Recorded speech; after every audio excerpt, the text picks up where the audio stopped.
Union Arafat Rahman পদ্ধতি সংসদ কর্তৃক ছাত্র ফুটবাড়ি গ্রামে নির্বাচনী আলোচনা সভা ও উঠান বৈঠক।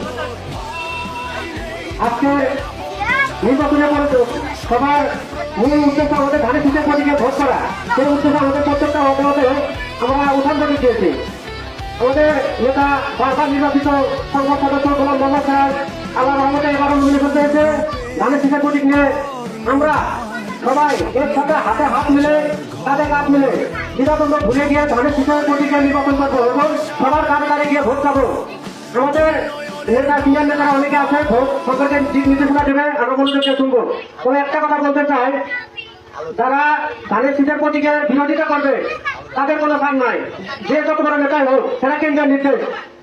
এটা ধানের শীতের প্রতীক গোলাম মোহাম্মদ সিরাজের বাপেরও না, আমার আপনার বাপেরও না। এটা তারেক রহমানের বাপের শহীদ প্রেসিডেন্ট জিয়াউর রহমানের প্রতীক, ধানের শীতের প্রতীক। এই প্রতীকের ভোট তারা করবে না বা বিভিন্ন সময় বিভ্রান্তি সৃষ্টি করবে, তাতে দলীয় ভাবে ব্যবস্থা নেওয়া হবে। আমাদের গোলাম মোহাম্মদ সিরাজ বারবার আমাদের মাঝে ভোট নিয়ে এসেছে, ধানের শীতের প্রতীক নিয়ে এসেছে। আমরা এবারও পেয়েছি ইনশাল্লাহ বিপুল ভোটে তাকে জয়লাভ করে আমাদের আসন থেকে